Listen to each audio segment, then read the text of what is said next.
Hey, good afternoon, everyone. Thank you so much for joining us today. Today we have one of our interns, Sasha Latiff-Thomas, that is going to be speaking to everyone about understanding grief, coping, and healing after loss. We are really so happy to have so many of you here with us on this, what day is it, Monday afternoon, and a lovely summer's day.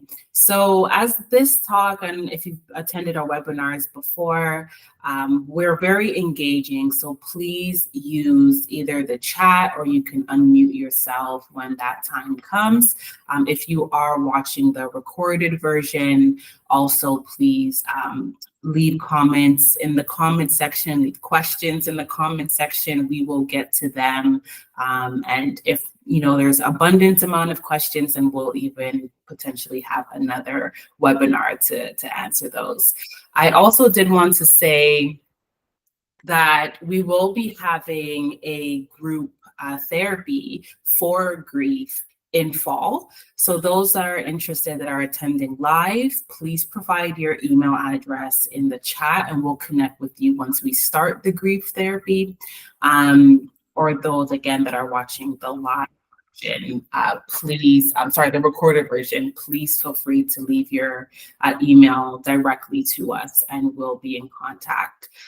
So again, thank you, everyone. I actually forgot to introduce myself. So my name is Cassandra. I am the founder and one of the psychotherapists at One Piece Therapy. And I keep saying thank you for joining, but I truly do mean it. And please engage today. I'll leave it over to you, Sasha.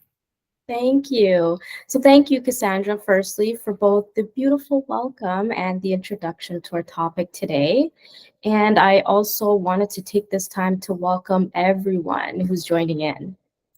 So as Cassandra mentioned, today's presentation will be focused on really understanding the many moving parts that accompany grief and some ways that may be helpful to cope and ultimately heal from the loss that is visiting your life at this time.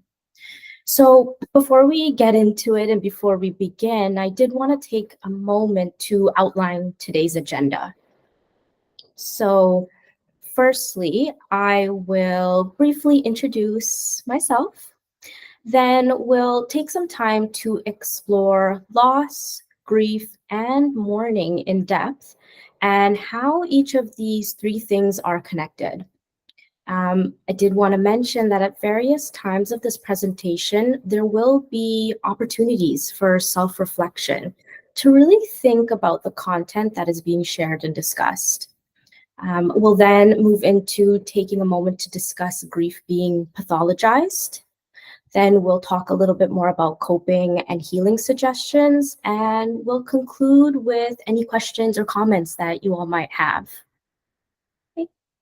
So just a little bit about me, the speaker, is that I am a student in my Master's of Counseling Psychology program, and I am right now completing my placement with One Piece Therapy.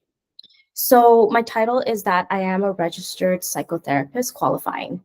So I generally support clients who are navigating anxiety, life changes, family dynamics, and grief and loss, which is the topic of today's presentation. A little bit about why this topic is so important to me in particular is because across the many experiences I've held, I've noticed that loss is something that has touched every person's life in some way or form. And it could be as direct or, as some may say, as obvious as a death, or as indirect, such as like a pain-free body. Naturally, with these instances, a grief response can be triggered. And the thing is that some individuals may not even know that they are grieving and may not even have the permission to mourn. So due to these uncertainties around grief and loss, I thought it would be helpful to explore these terms in depth. So we'll start with what is loss, which is present on the screen right now. So loss is really defined as an act or a process of losing something or someone. I believe life inevitably involves loss, right? Now, this loss triggers grief and mourning. Okay?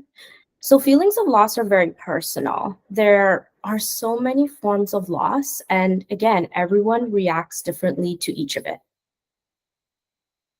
So, as I mentioned, loss can be tangible, so more obvious and direct. And on the next slide, there are some examples that I wanted to provide. Yes. Yeah, Is it okay if I just comment right here? yeah, absolutely.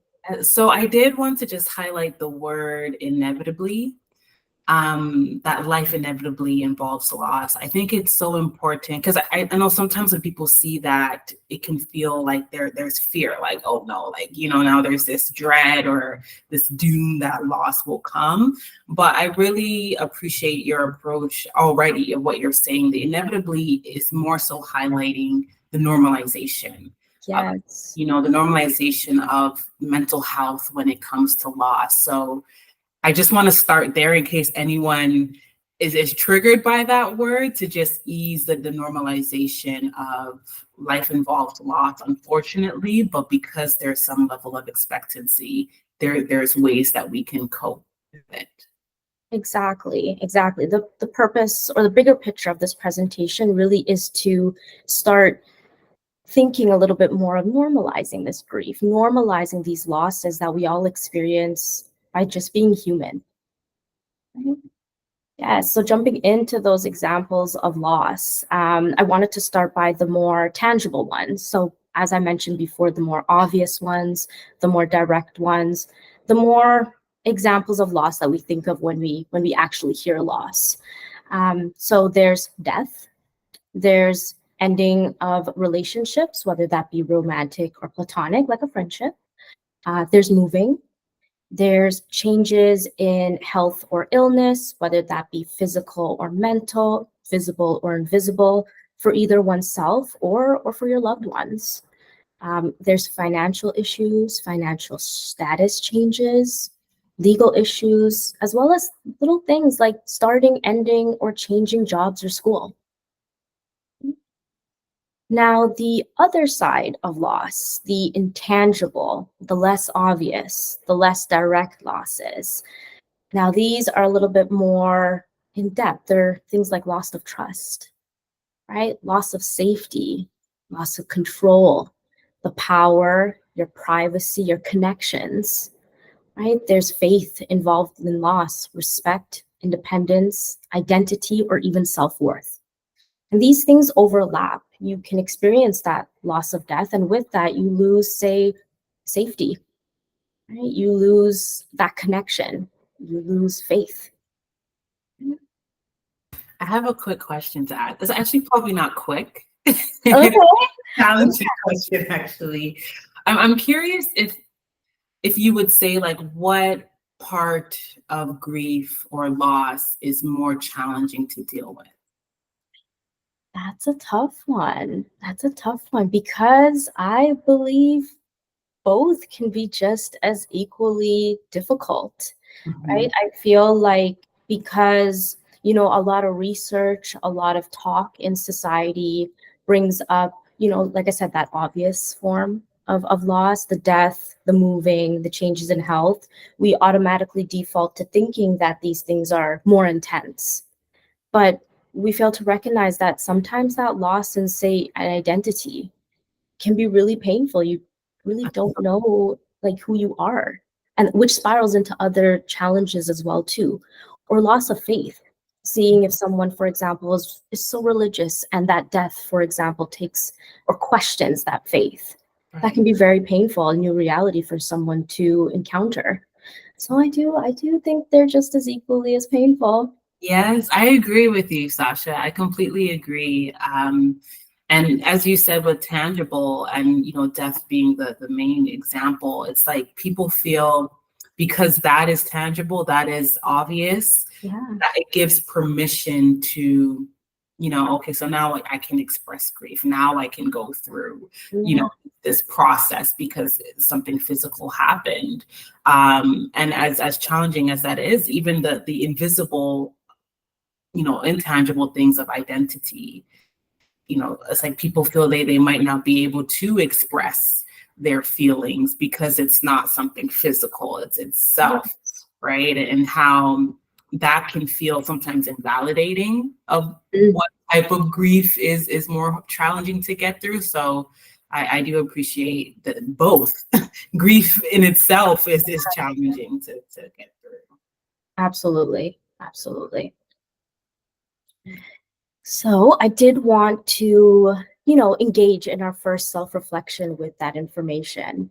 And as Cassandra mentioned, please feel free to reflect on this privately as you're sort of grasping this information, or placing your answers in the chat, or just saying it out loud. So, did anything lead you to recognize that you are carrying more than you realized? Right? If so, what types of loss or even losses are you currently faced with? Yeah. You can give a couple minutes if anyone, or maybe a minute, if anyone wants to respond, as Sasha mentioned. You can feel free to unmute yourself or use the chat.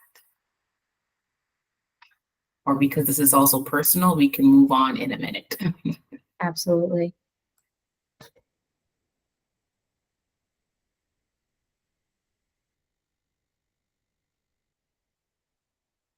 Okay, Just so did- I'll I'll read from the chat. Thank you for your comment. I won't call your name, but a participant mentioned that I am dealing with anticipatory grief as my father has declined in his physical health.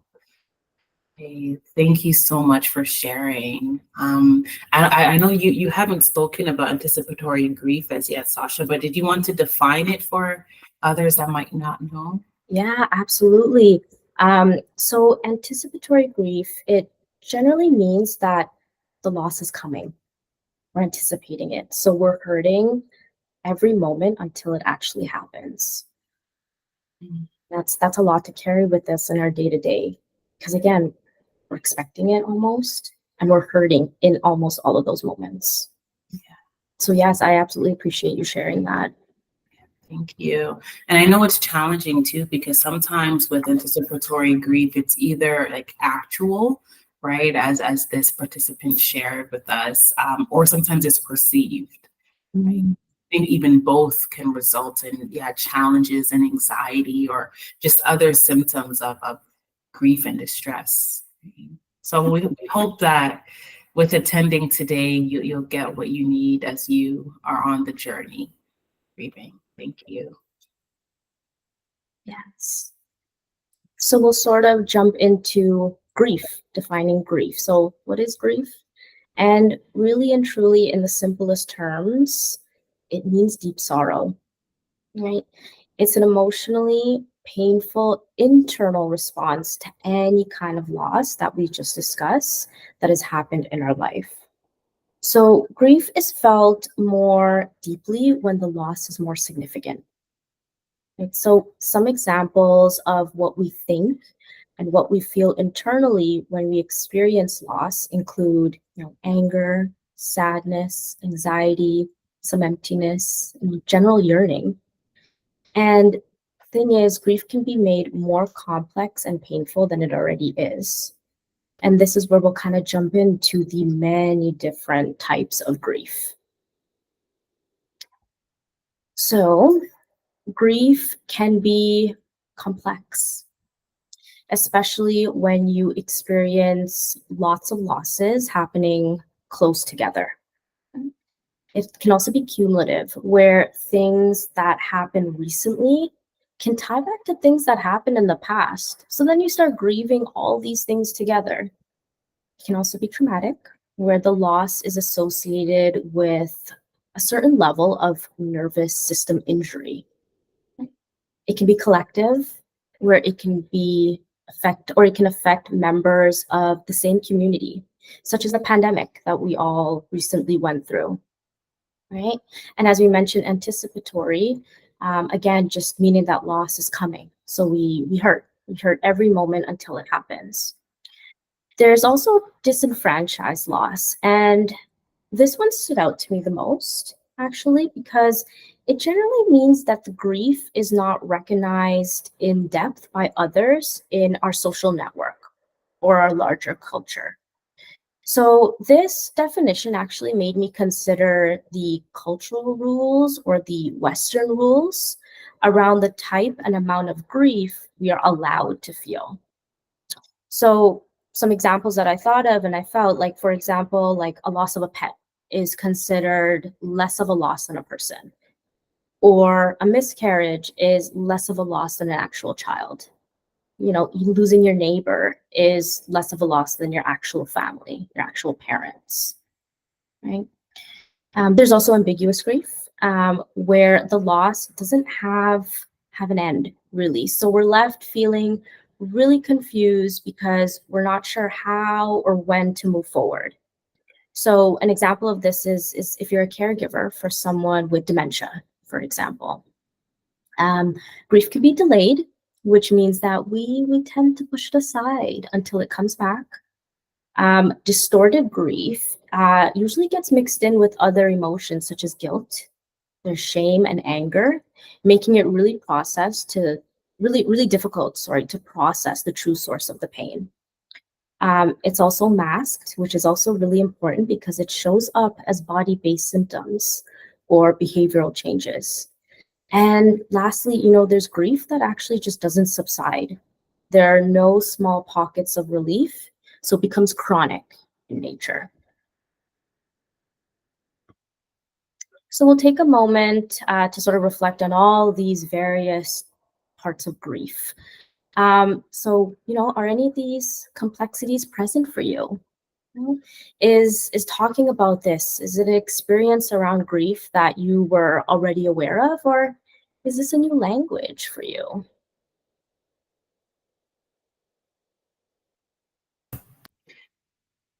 Yeah, you said a lot there, Sasha. Even I'm like, woof, that's a mouthful. There is so much layers, and as much as you can be aware of many different experiences of grief, because we always say, oh, grief is complex, right? Yes. And I think that was the first word in your list, right? But we don't realize how and why it's so complex. I think we just had someone mention in the chat, they didn't realize there are so many types of grief. Yes. You're not alone. I didn't realize as well, right? You just think, again, grief as sorrow. Oh, you have a couple of different layers of grief, but it overlaps. There's so many different ones. They're interchangeable. It happens all at once. It's a lot. It's a lot to process. It's a little overwhelming. Absolutely. Especially, someone else mentioned that they feel they're going through a few of these at the same time.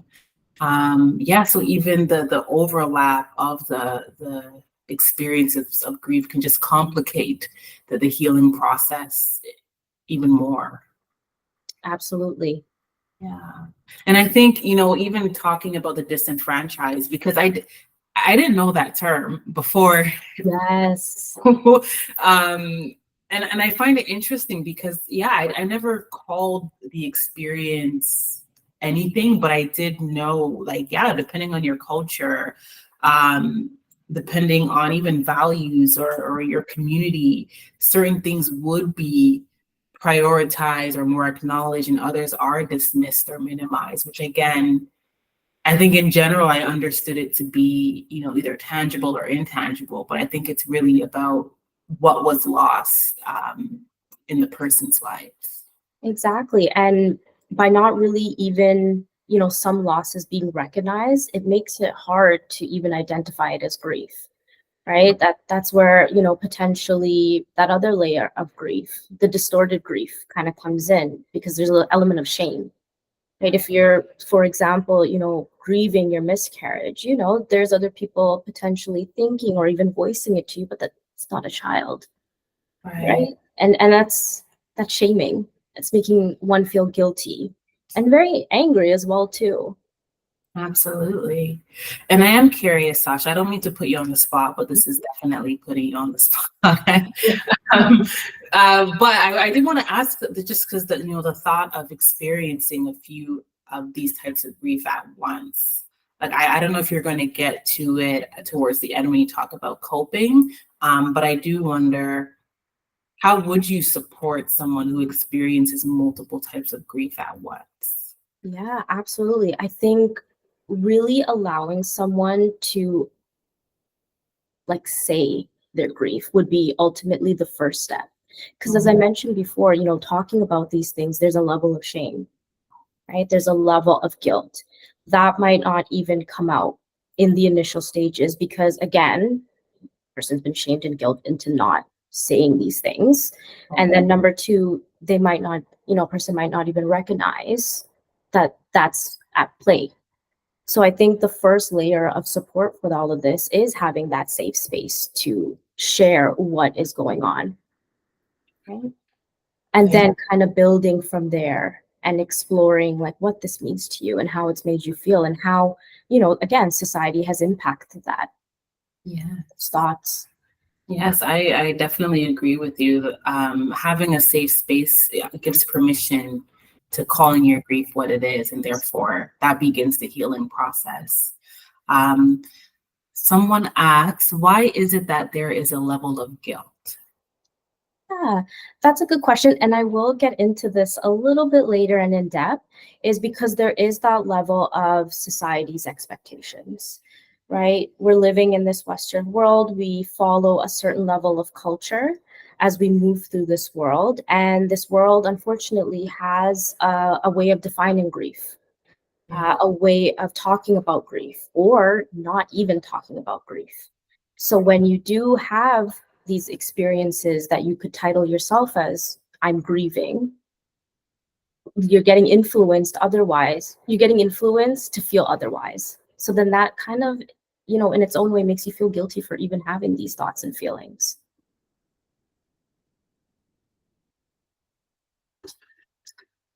So now I kind of wanted to talk a little bit more about something that's associated with grieving, which is mourning. So what is mourning? Pretty much it is the outward expression of the feelings associated with grief. So cultural practices and rituals can impact part of the mourning process and can give structure to the grieving process as well. So some examples on how, one may mourn may include talking and storytelling, using art or music, journaling, letter writing. And then we'll quickly reflect on now, have you been mourning or just solely grieving? Right? Do you have a difficult time expressing your grief outwardly?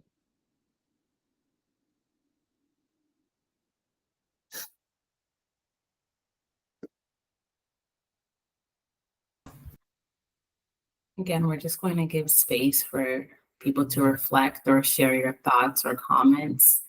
Um, this is such a, I don't want to say overwhelming, but it can be layered, complex. Like there's a mouthful, is the only thing that comes to mind of what's coming up, at least for me right now. Like it's like, okay, where do you begin? Uh-huh. So many places to begin, but it's really overwhelming, and we can acknowledge that absolutely, that it is a little overwhelming to start processing this, to start the conversation around it. Mhm. Absolutely. So we had a couple people comment in the chat. So one person mentioned that they have found a lot of clients have trouble expressing their grief within their family unit. Mhm. Yeah. Mhm. Someone else mentioned, I don't know how to mourn for the situation I'm in. Yeah, I guess that's another part. It's like, have you been? But it's like, well, I don't know how.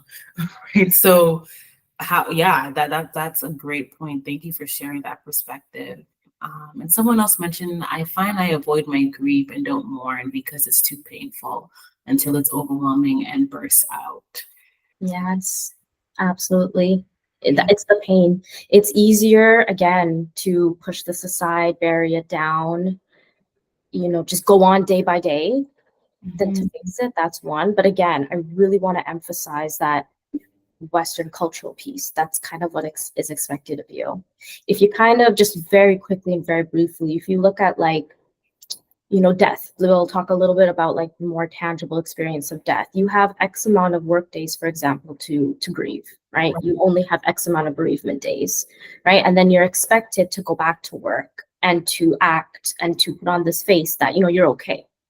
So if you're sort of being put in that situation, naturally you start going. You keep going with that notion, and it becomes really hard to actually sit and face with it. Absolutely. And someone else commented that they said, I do both. I seem to avoid it because it's so painful at times. It builds up when I don't express it, and it doesn't feel good to do so. Yeah. And Yeah. that's important to even acknowledge. It doesn't feel good. It really doesn't feel good. And it does come back, if not right away. At some point, it'll come back, whether that be, mentally or, as I'll mention a little bit later, in the body. hmm hmm And of course, it's always easier to feel like, okay, let's just avoid, right? Because no one wants to experience any type of negativity, whether it's emotions, whether it's experiences. Like negativity is not enticing, Yeah. right? So it makes sense to avoid or not know how to deal with it. I also just want to chime in here and please, because there's so much comments coming in, that if you would like to continue the conversation as well, not only in the chat, but please do reach out to us, and we can set you up with Sasha to continue the work, because it is challenging to confront on your own, especially if you don't know how. So thank you for your vulnerability, everyone. Absolutely. So we'll just quickly move into, how are these three things connected, right? So we move towards really integrating the loss into our lives, not by grieving, but by mourning. So notice my word choice there very quickly about integrating, right? Mourning is a necessary part of going on with life. Notice my word choice of going on with life as opposed to moving on with life. So there's this book that I read, and it's by Dr. Faith Harper, and she noted that moving on implies that there's some level of being done with grief, right? And it might be a foreign concept, but I am here to say that grief doesn't end. Now, we just kind of touched on this, but mourning isn't always easy, right? The norm, again, of our culture is to be uncomfortable with outward expressions of grief. We're sometimes shamed and we're viewed as weak if we showed our innermost feelings. But really, the truth is, it takes strength and courage to mourn. Right? So there was this really impactful, very whoa quote that I read, and I really wanted to share it because I felt like it stood out to me. So pretty much it says that grief is like glitter. You can throw a handful of glitter into the air, but when you try to clean that glitter up, you'll never get all of it. Okay? Even long after the event of throwing that glitter up in the air, you'll still find glitter tucked into corners, right? And it will always be there somewhere, right? So if anyone has encountered glitter, you may know that it's quite difficult to get away from it. So kind of what I'm trying to emphasize is you can't be human and not have pain. So we'll jump into a self-reflection. Yes, can I just interrupt again? Yes. Because I haven't heard this quote before, and I really do love this metaphor. Often we talk about grief in waves, right? But I do like this metaphor more because it does acknowledge that there will be a presence left of it, instead of the waves metaphor where it's like, okay, it can overtake you, you can be tossed in, and yes, it's still good to know that when a wave comes, how are you going to swim? But I do find sometimes that can feel like you're drowning, right? Or even some people might think, okay, well, I can just get out of the ocean, right? I could just step away, not deal with the waves at all. Where it's like, no, glitter, it's here. It's integrated into the experience. It's integrated. That's a very powerful word, right? It's just integrated into life. It does get easier, absolutely, but it doesn't exactly go away. Like this notion of, again, you're supposed to grieve, get over your loss, right? It's still there. It's like glitter, literally glitter. Yeah, that's Yeah. right. Yeah. So the self-reflection moment. So just want to take this back to, childhood. As a child, were grief reactions and mourning practices modeled for you? Right? As an adult, do you react to grief the way your family or your guardians did? And then that social and cultural messages. Did you, what of those messages about grief and mourning did you receive?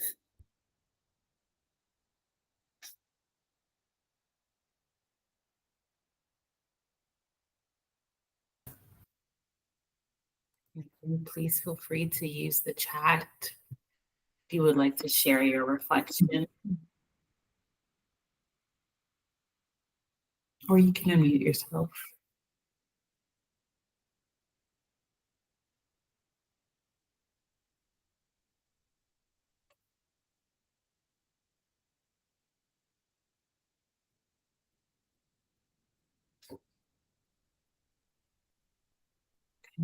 We can continue to move on, Yeah, but please, if someone is typing, please continue to type and then we'll still read your comment. absolutely.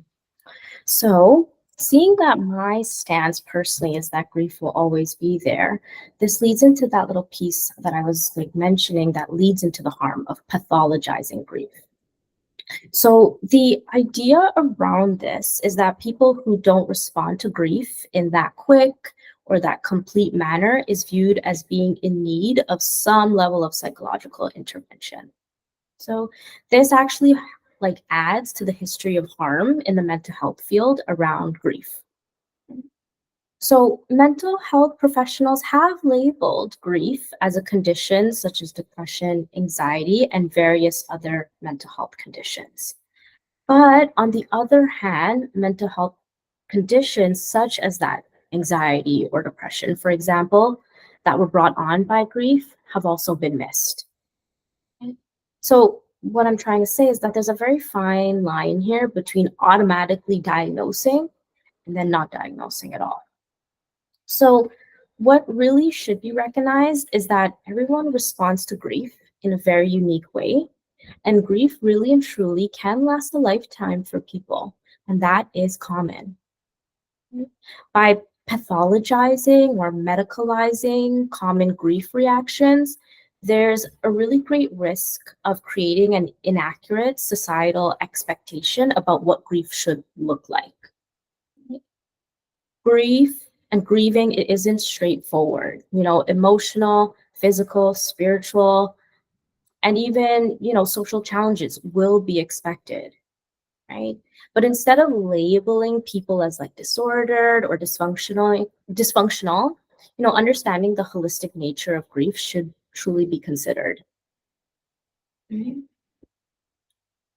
So I did want to confirm as well, especially with the second point you have, because I know there's some things when it comes to mental health that they're common but not necessarily normal, or some things are normal but not common. So when it comes to how everyone experiences grief, like, do you mind like expanding on the normality of the differences? Yeah, absolutely. And I kind of get into this a little bit on the next slide. It sort of kind of ties into the overlap in quote symptoms of Okay. grief that leads to this pathologizing, right? They kind of overlap with some of these mental, disorders and these conditions that kind of come up. Because like once you have some of these very normal reactions and experiences to grief, it's automatically maybe thought of as something else. Right. Right. So maybe we'll jump into the next slide and then let me know if I sort of like covered it. Yes. So like, yeah, the overlap in the symptoms that lead to like pathologizing.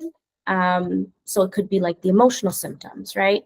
When you're grieving, you experience anger, you experience sadness, guilt, shame, numbness, a little bit of relief sometimes, and regret. Sometimes conditions have the same or similar symptoms.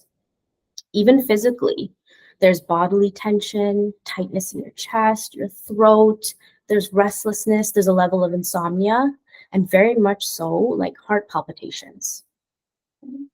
Cognitively, there's a lot of disbelief with grief. There's confusion, there's self-blame, there's disassociation and forgetfulness. And even behaviorally, we cry. If that's our first reaction, we cry, we withdraw. Sometimes there's a little bit of overreacting. Sometimes you're just passive. And there could be a level of reckless or self-destructive behavior. So we had someone in the chat ask, can grief cause delusions? That's a really good question. And it can. Again, it's an effect of the mind, right? You're grieving, it's your unique experience. And that may come with this experience that you're having, these delusions, right? I would potentially wonder, are they delusions?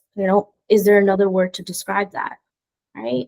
And that's where sort of like talking about it, sort of expanding on what quote delusions mean to really see how that implies to you and the grieving that you're doing. Right. Yes, absolutely. And I think it does depend on, as you just literally said, the grieving that you're doing, or the loss that occurred, right? Because sometimes, depending on the loss that occurred, we can even tap into more spiritual, the spiritual meaning, Yeah. right? And when things become spiritual, truly anything is possible. Right. So I think definitely going into the details of that, what would help identify what it can cause. But grief, as we are learning today, there's so many different types that truly, maybe sometimes it's not the grief itself, but it could even be how you're coping with it. Yes. That can change what appears for you. But she also had a follow-up question, like hallucinations. So can grief cause hallucinations? Yeah, I mean, if we think about sort of the definition of like hallucinations, I'm thinking about like a false perception of things that involve like your senses, right? Sight, sound, smell, touch, taste, those things.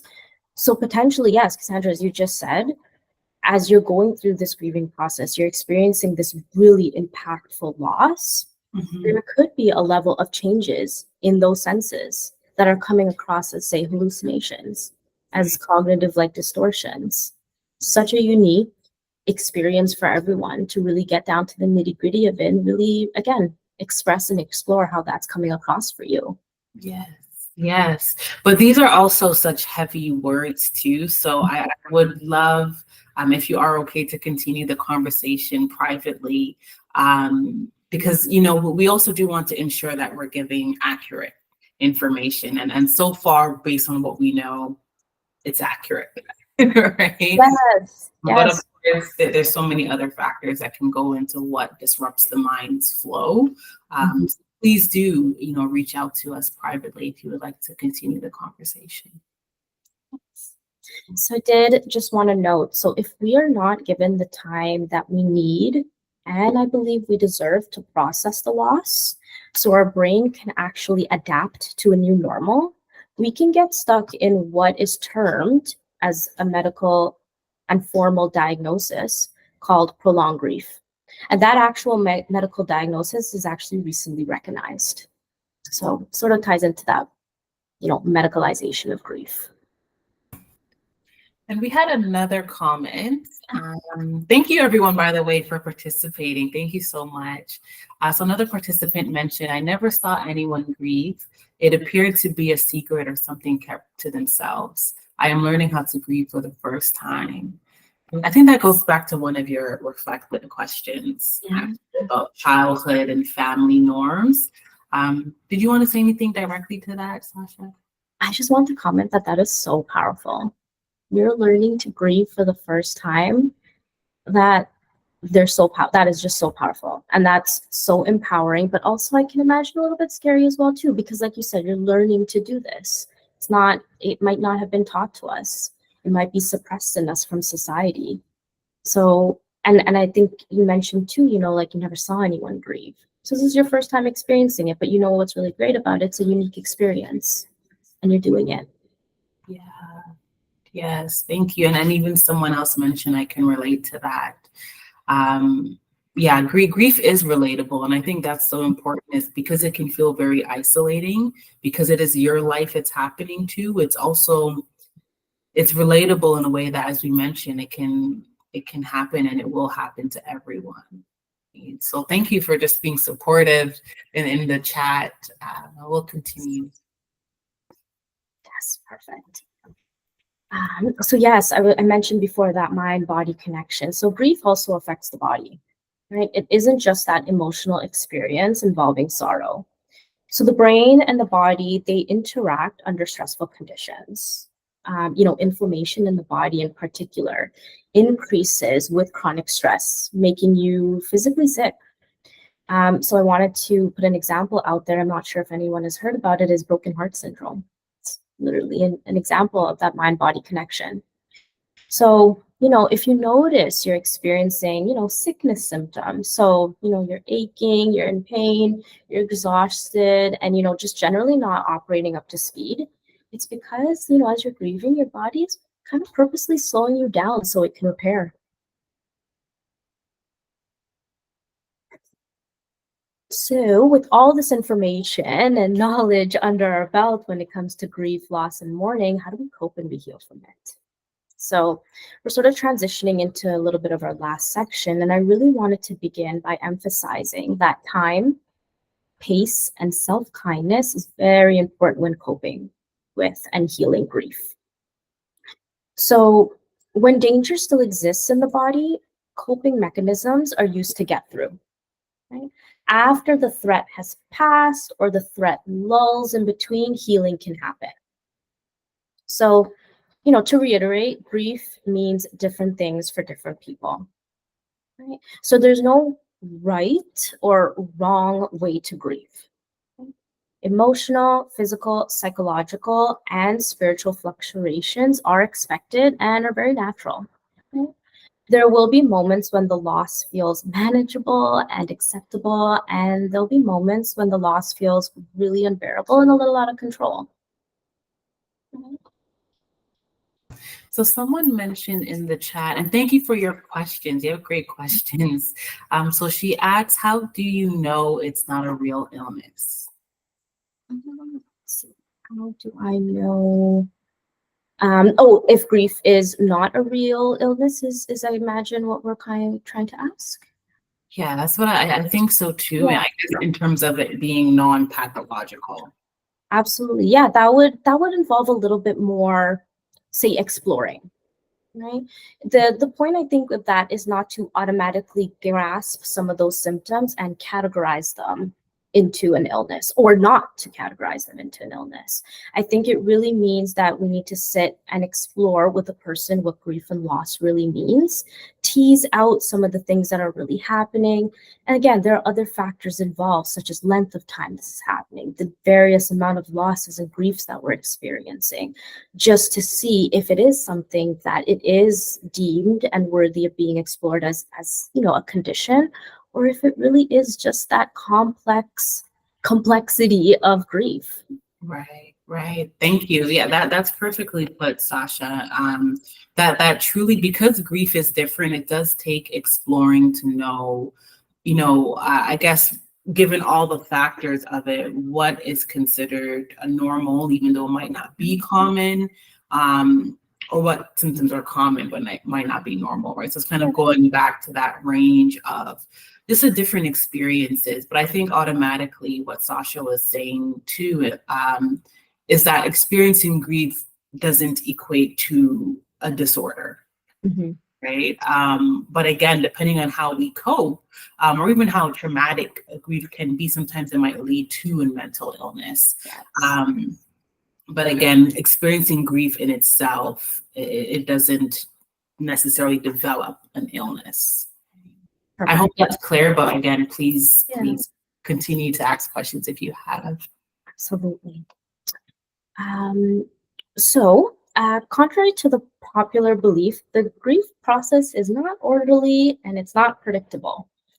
So I wanted to take a moment to highlight this 5 stages of grief by Dr. Kubler-Ross. So Dr. Kubler-Ross's model shared that these 5 stages, so denial, anger, bargaining, depression, and acceptance, are the stages or pattern that people go through when working through grief. And this framework may absolutely work for some people. However, research has demonstrated that individuals really don't move through these stages in that linear manner that Dr. Kubler-Ross was sort of trying to emphasize. I do also agree with the research. For me, this model really only considers that obvious grief I was discussing, which is death. And secondly, I like to consider, other areas that influence grief and in turn mourning, such as our, unique cultures, our spiritualities, and, religious practices and teachings. So I just wanted to kind of, expand on that. If we take a moment to, consider, for example, formal religious or spiritual practices, permission, time, and space have been given to grieve and mourn. So I am also aware, as I say this, that loss can skew the relationship a person has with God and with their faith and with their spirituality. However, the point is that spirituality, religion, culture, they were really trying to emphasize a need for that mourning period to heal from loss.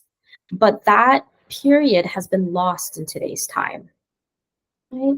So we don't, and I sort of mentioned this throughout the presentation, but we don't live in a culture that makes space for grief, right? It doesn't really honor grief, it doesn't really respect grief, or it's really comfortable with grief. And in light of this, I just wanted to, again, take this opportunity to normalize that if you feel like you've been struggling with your own grief and mourning process, it makes sense. So instead of Dr. Kubler-Ross's, linear model that I just shared, I wanted to consider James Warden's 4 tasks of grief.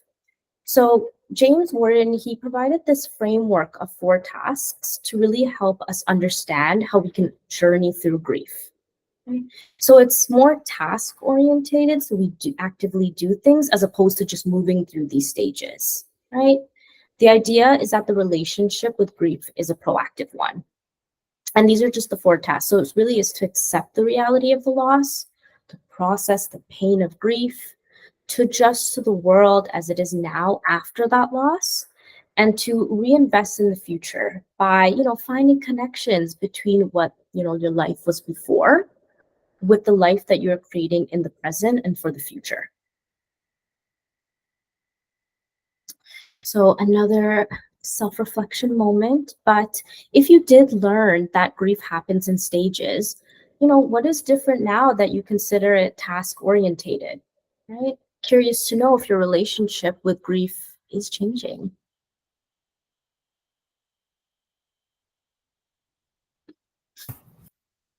Yeah, I think that's a great checkpoint of just the information being provided in this webinar, right? Like as you're learning more about grief, and we're not just saying, oh, it's complex, or it's like waves, or it's hard, or, like we're not just saying these common terms, but really tapping into grief and your experience of grief. I don't know if anyone's typing in the chat, but I can definitely just be very candid and say that it's changing for me.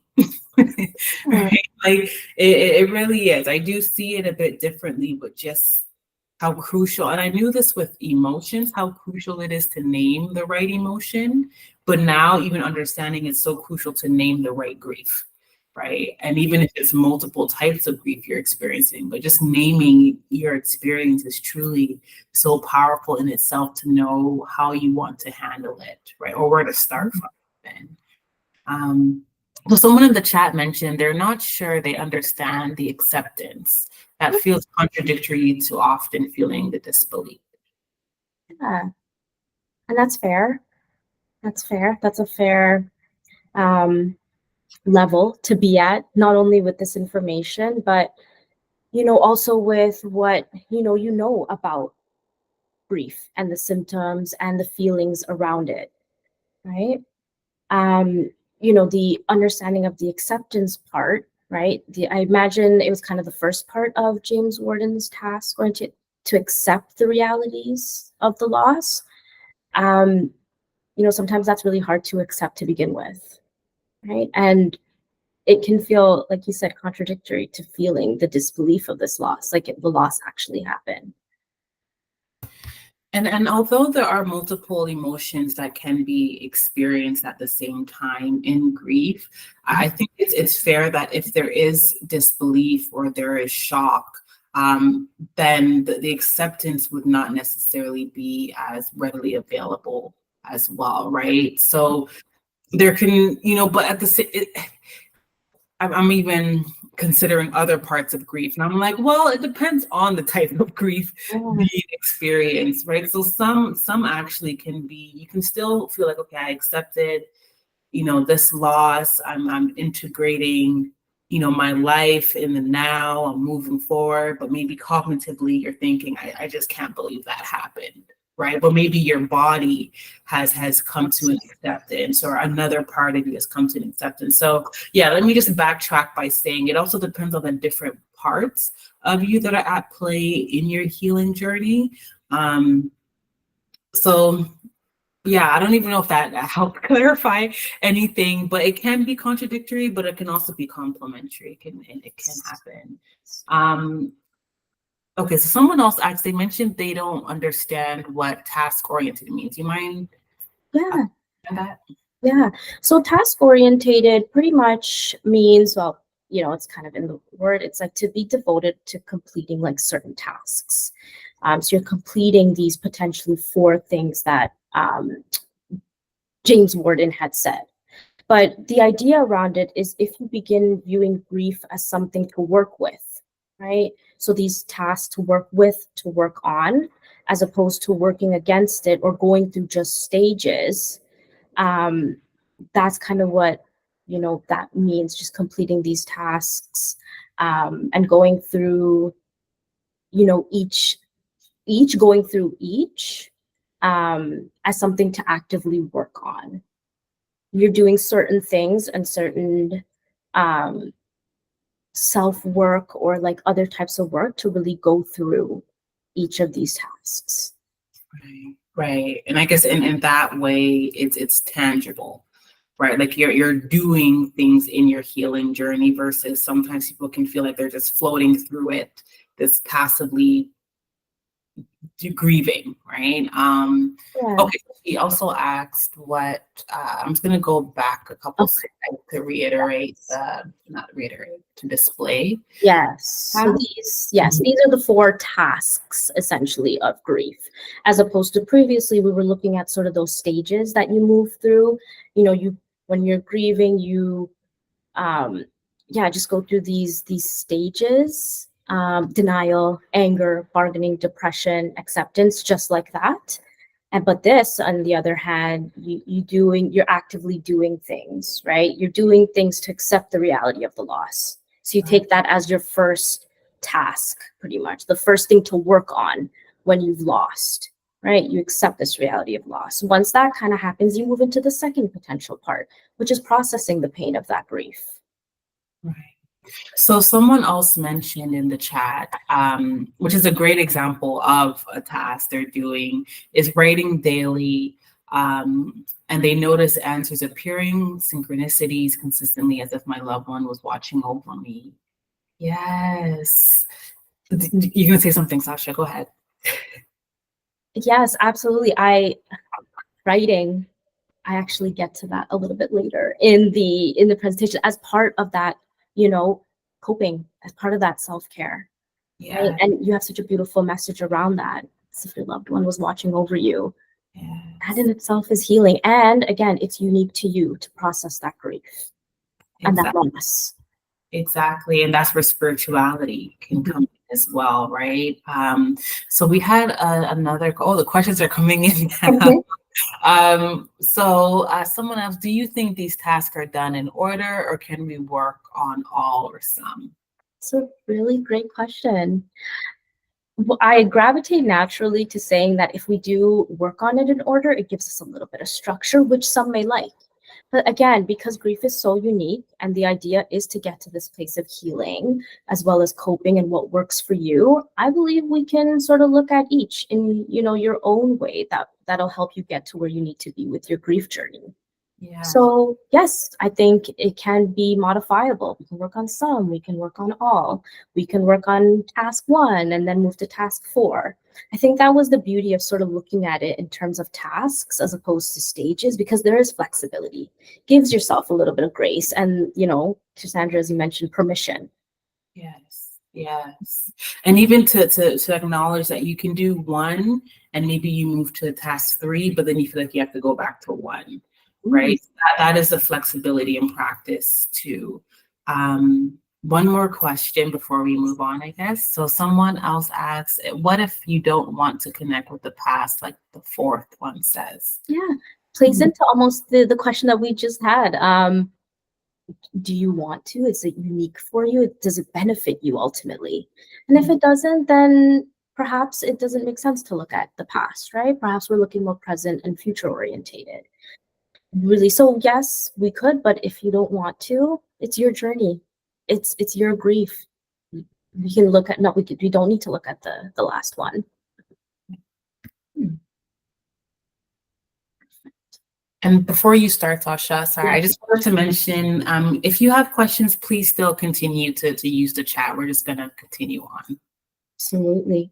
So we'll just kind of jump into, the last part of like this self-care for grief.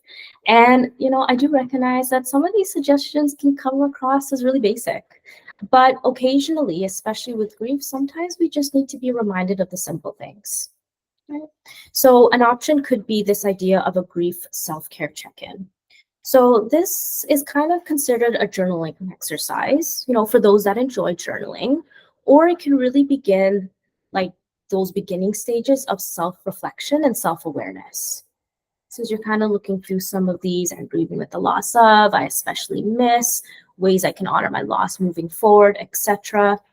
By honestly exploring the answers to each of these, you are giving yourself a word of the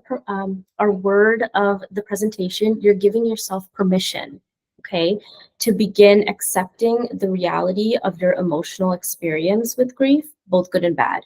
And that in itself, just coming to terms and approaching it and honestly exploring this within yourself, that can be really healing.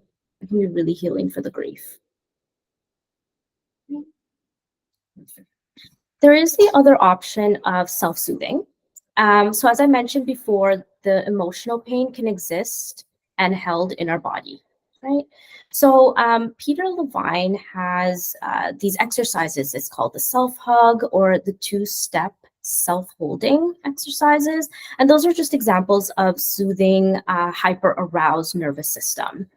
So the point of these exercises is not to make the grief disappear, but to support the nervous system when it's heightened or when it's feeling really threatened from the loss and the grief, by bringing yourself back to baseline so you can process the grief with a little bit more clarity. Right. And in turn, these exercises actually train our nervous system to become more aware of what is happening in our bodies, which then in turn will empower us to change the emotional states we find ourselves with the loss and through grieving.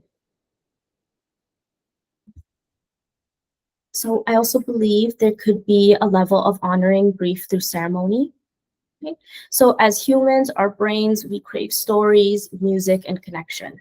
And we each may have very certain cultural ceremonies for grief, right? So I invite you to, start thinking about this. What kind of ceremony would help you, right? What symbolizes the grief experience for you that you can incorporate? Is it art? Is it music? Is it images? How about candles or stones or incense? How about storytelling? And where would this ceremony take place? It really is just about making this healing process unique for you. And then lastly, there is always the option to ask for help, right? And this is where this therapy and other supports for grief come in. So there is a profound effect on people's lives when they allow themselves to just simply sit with someone. Okay? It supports us in remembering what is forgotten during tough times, which ultimately grief is a way to show love for what we have lost. So when exploring therapy in particular, a grief specialist isn't required, right? You mostly need a therapist who's comfortable in sitting with you and holding that space with the various level of emotions, the thoughts, and the behaviors that are present. Right? A therapist should also have like a treatment approach that aligns with support that you know that you need during this time. So some supports, or approaches that I find really helpful in shifting from, again, that loss orientated mindset to a present or a future focused mindset are, narrative therapy, solution focused brief therapy, acceptance and commitment therapy, as well as somatic or body therapy. I personally draw on, these approaches in an integrative as well as a holistic way, which also aligns with One Piece's therapy's mission. Okay? So just very briefly, the techniques used in these approaches, they guide you towards those four tasks of grief that we were talking about, right? In different ways, they ask you to talk about and describe your emotions and your feelings around loss, grief, and mourning. Identifying maybe some unhealthy thoughts or behaviors or pent up emotions may surface, right? These approaches will then support building that unique applicable strategies to manage the range of your experience from the past, if that's something you want to explore, all the way up to the future, right? There's acceptance that grief is a normal process and there's no real time frame to heal. New relationships with yourself as well as with your others, maybe even a new identity, and even a preferred future is collaborated upon in therapy. So I know there was a lot of information in this webinar, but it is the end of it today. Thank you so much, Sasha. You really did provide such insightful information for everyone to, digest, and even myself to just digest and process. Someone mentioned in the chat just how they pay tribute, yes, to their loved one by including video chats, dancing, singing, and photography.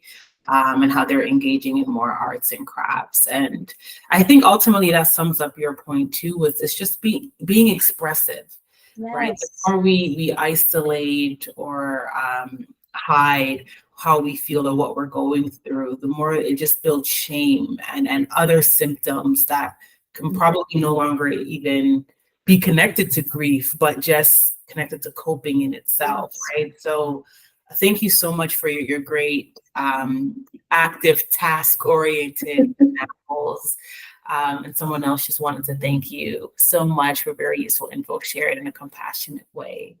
Thank you so much, everyone. I have included in the chat, again, if you would like to schedule with Sasha, she is accepting new clients, so please feel free to either send us an email at support@onepiecetherapy.ca or visit the website onepiecetherapy.ca to even read more about who is Sasha or who is One Piece Therapy as well. We're more than happy to support you. And again, we will be having group therapy for grief in the fall. So please also do let us know if you would like to be added to the mailing list, and we can just send you updates as things appear. And of course, those watching the recorded version, thank you for watching. We will not, avoid your comments or questions, so please do leave them there, and we will be in touch as well. Thank you so much, everyone. Have a beautiful day.